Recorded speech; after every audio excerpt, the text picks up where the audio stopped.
শিক্ষার্থী বন্ধুরা সবাইকে স্বাগত জানাচ্ছি। আজকে শেখাবো কিভাবে একটি ট্রাপিজিয়াম আঁকতে হয়, যেখানে ট্রাপিজিয়ামের দুইটি সমান্তরাল বাহু দেওয়া থাকবে এবং এর মধ্যে যে বাহুটি বড় বা বৃহত্তম বাহু, সেই বৃহত্তম বাহু সংলগ্ন দুইটি কোণ দেওয়া থাকবে। এই কোণ দুটি অবশ্যই সূক্ষ্মকোণ হবে। তাহলে এই তথ্যগুলো থেকে কিভাবে ট্রাপিজিয়াম আঁকা যায় আমরা সেইটি এখন দেখব। দেখো, খেয়াল করো কিভাবে ট্রাপিজিয়ামটি আঁকতে হয়। আমরা প্রথমেই ট্রাপিজিয়াম দুইটির সমান্তরাল বাহু নিয়ে নিব। এক্ষেত্রে আমরা একটি বাহু নিব 4 সেন্টিমিটার এবং অপর সমান্তরাল বাহুটি নিব 7 সেন্টিমিটার। দেখো, 4 সেন্টিমিটার নিলাম, একটা 7 সেন্টিমিটার নিলাম এবং এখন দুইটি কোণ আঁকবো। বৃহত্তম বাহু সংলগ্ন দুইটি কোণ। দেখো, কোণ দুইটি আমরা একটা নিব 60 ডিগ্রি এর মতো এবং অপরটি নিব 50 ডিগ্রি। এই যে এই বরাবর কিন্তু ঠিক আমাদের 50 ডিগ্রি, তাহলে আমরা এই বরাবর একটি দাগ দিয়ে 50 ডিগ্রি কোণটি অঙ্কন করব। দেখো,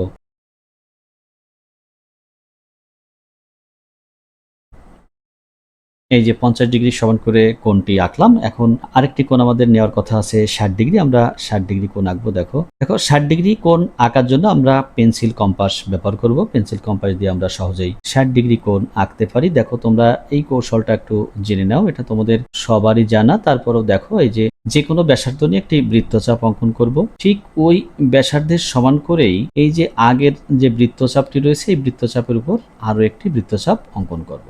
তাহলে এই যে কোণটি হবে, এটাই হবে মূলত 60 ডিগ্রি কোণ। দেখো, এটাকে যদি আমরা স্কেল দিয়ে যোগ করে দিই, তাহলে 60 ডিগ্রি কোণটি পেয়ে যাব।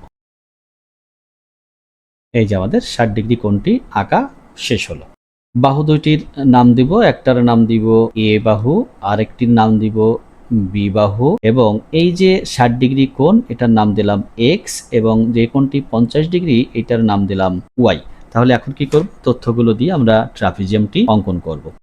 যে কোনো রশ্মি শুরুতেই এঁকে নিই। এই রশ্মিটির নামকরণ করলাম বিই। তাহলে যে কোনো রশ্মি বিই নিই। বি থেকে বি বাহুর সমান করে আমরা একটা অংশ কেটে নিব। বির সমান করে কম্পাস দিয়ে আমরা কি করব? একটি অংশ কেটে নিব। এই যে বি এর সমান করে কেটে নিলাম এবং কম্পাসটিকে এই যে বিই রশ্মির বি বিন্দুতে এনে স্থাপন করলাম এবং কি করলাম? এখান থেকে একটা অংশ কেটে নিলাম। দেখো, বৃত্তচাপ কেটে নিলাম একটি। এটিই হলো এই বি বাহুর সমান করে একটা অংশ কেটে নেওয়া। এটার নাম দিব সি বিন্দু, নাম দিলাম সি এবং এটা নেওয়া হয়েছে বি বাহুর সমান করে। তাহলে যে কোনো রশ্মি বি থেকে বি বাহুর সমান করে বিসি অংশ কেটে নিই। এবার কি করব? এবার বি বিন্দুতে কোণ এক্স এর সমান করে কোণ অঙ্কন করব। দেখো, এই যে দেখো, এক্স কোণ যতটুকু নেওয়া ছিল সেই ব্যাসার্ধ নিয়ে একটি বৃত্তচাপ অঙ্কন করলাম। এবার বি বিন্দুতে কম্পাসটি রেখে, কম্পাসের কাঁটাটি রেখে আমরা কি করব? একটি বৃত্তচাপ অঙ্কন করব বিসি এর উপর। 60 ডিগ্রি কোণ আঁকা সহজ। এই যে ব্যাসার্ধ নিয়ে বৃত্তচাপটি এঁকেছি, ঠিক এই ব্যাসার্ধের সমান যদি ব্যাসার্ধ নিয়ে আরেকটি বৃত্তচাপ আঁকি এই বৃত্তচাপের উপর, তাহলে কিন্তু 60 ডিগ্রি কোণ আমরা পেয়ে যাব। দেখো, এই যে 60 ডিগ্রি কোণ এভাবেই আঁকতে হয়। তাহলে আমরা এক্স কোণের সমান করে বি বিন্দুতে একটি কোণ অঙ্কন করলাম, স্কেলের সাহায্যে যোগ করবে। এবার দেখো,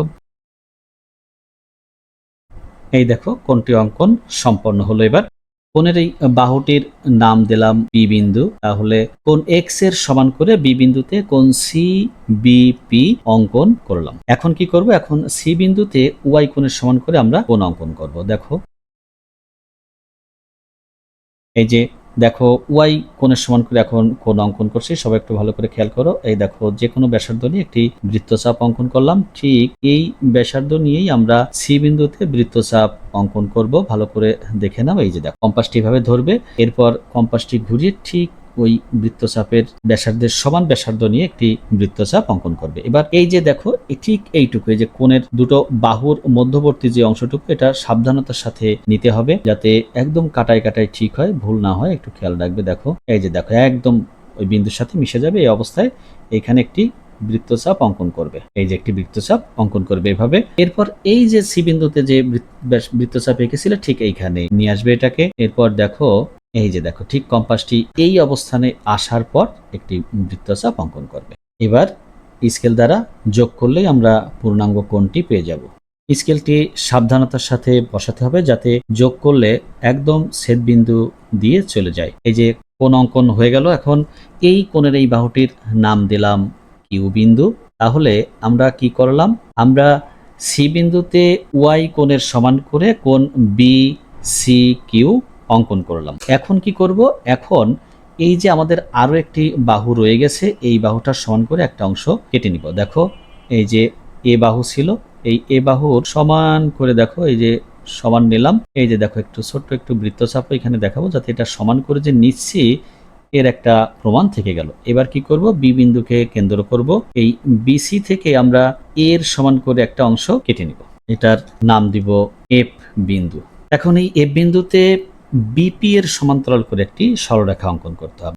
বিপি এর সমান্তরাল করে সরলরেখা অঙ্কন করতে হলে আমাদের এফ বিন্দুতে এক্স কোণের সমান করে একটি কোণ অঙ্কন করতে হবে। যেহেতু এটা অনুরূপ কোণ হবে সেহেতু সরলরেখাটি সমান্তরাল হবে। আমরা বর্ণনা লেখার সময় লিখব এটা সমান্তরাল করে এঁকেছি, কোণের সমান কোণ এঁকেছি, এটা বর্ণনায় লেখা প্রয়োজন নেই। তাহলে দেখো এই যে এক্স কোণের সমান করে এখন কোণ অঙ্কন করবে, এক্স ছিল 60 ডিগ্রি, তাহলে এখানে একটা ব্যাসার্ধ নিলাম। এই ব্যাসার্ধ নিয়ে আমরা এই যে ই বিন্দুতে এফ বিন্দুতে স্থাপন করব। এই যে এফ বিন্দুতে স্থাপন করলাম এবং এই যে একটা বৃত্তচাপ অঙ্কন করলাম। এবার ঠিক এই মাপ নিয়ে আরেকটি বৃত্তচাপ অঙ্কন করব, কেননা 60 ডিগ্রি কোণ অঙ্কনের ক্ষেত্রে এটাই সাধারণত হয়। যেহেতু আমরা প্রথম ব্যাসার্ধ নিয়েছি এক্স কোণ থেকে, এখন জাস্ট এখান থেকে এঁকে দিলেই হয়ে যাবে। দেখো এই যে এখন কি করব, এখানে এই যে আরেকটি বৃত্তচাপ অঙ্কন করে দিলাম। এতে আমাদের কোণের সমান কোণ হয়ে গেল। স্কেল দ্বারা যোগ করব। এই যে দেখো আমরা বিপি এর সমান্তরাল করে সরলরেখাটি আঁকলাম। এই রেখাংশটির বা এই রশ্মিটির নাম দিব এফ আর, যা সি কিউকে একটা বিন্দুতে ছেদ করেছে। এই বিন্দুটির নাম দিলাম ডি বিন্দু। এখন ডি বিন্দুতে ডি বিন্দু দিয়ে বিসি এর সমান্তরাল করে একটি সরলরেখা অঙ্কন করব। দেখো এইটা করতে হলে আমাদের কি করতে হবে, ওয়াই কোণের সমান করে ডি বিন্দুতে কোণ আঁকতে হবে, তাহলেই আমরা সমান্তরাল সরলরেখা পেয়ে যাব। তাহলে দেখো ওয়াই কোণের সমান করে এখন আমরা কোণটি অঙ্কন করব। এই যে ওয়াই কোণ যখন এঁকেছিলাম, যে ব্যাসার্ধ নিয়ে বৃত্তচাপ এঁকেছিলাম, ঠিক দেখো এই ব্যাসার্ধটি নিলাম, এই ব্যাসার্ধের সমান নিয়ে এখন ডি বিন্দুতে কি করব, বৃত্তচাপ অঙ্কন করব। এটা কোন বাহুর সাথে হবে, এটা হবে সি কিউ বাহুর সাথে। একটু খেয়াল করো, সি কিউ বাহুর সাথে আমরা কোণটি অঙ্কন করব। তাহলে এক্ষেত্রে অনুরূপ কোণ তৈরি হবে, অনুরূপ কোণ সমান হলেই সরলরেখা দুটো সমান্তরাল হবে। এই যে আমরা এঁকে নিলাম বৃত্তচাপটি। এবার আর একটা মাপ নিতে হবে। দেখো এই যে ওয়াই এর কোণের যে দুটো বাহুর মধ্যবর্তী যে অংশটি, এই অংশটির মাপ এখন নিয়ে নিব। সুন্দর করে দেখে নাও কিভাবে মাপটি নিতে হয়।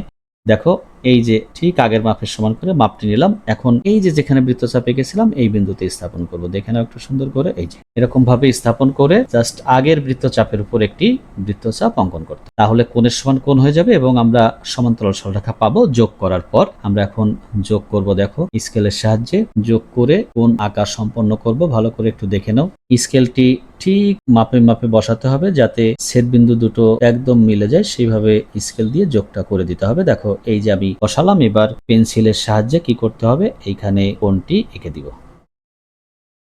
তাহলে কোণের সমান করে কোণ আঁকলাম, এতে কি হলো, এতে এই বিসি এর সমান্তরাল একটি সরলরেখা পাওয়া গেল। এই সরলরেখাটি মনে করলাম বি কিউকে একটি বিন্দুতে ছেদ করেছে, ছেদ বিন্দুটির নাম দিলাম এ বিন্দু। তাহলে এখানে কোন কোণের সমান করে এঁকেছি, এখানে ওয়াই কোণের সমান করে এঁকেছি, এইখানে এঁকেছিলাম এক্স কোণের সমান করে, আর এই যে বিএফ যেটা কেটেছিলাম এটা কিন্তু এ এর সমান ছিল, আর বিসি ছিল বি এর সমান।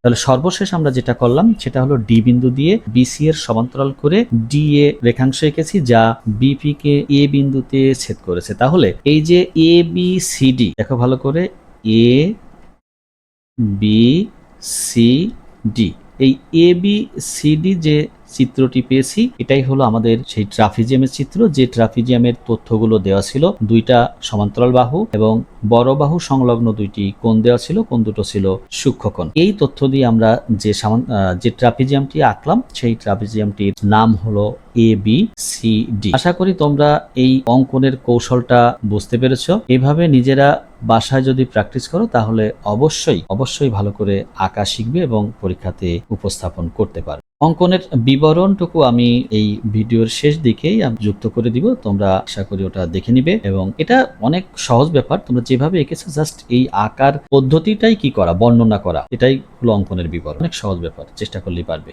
সবাইকে অসংখ্য ধন্যবাদ।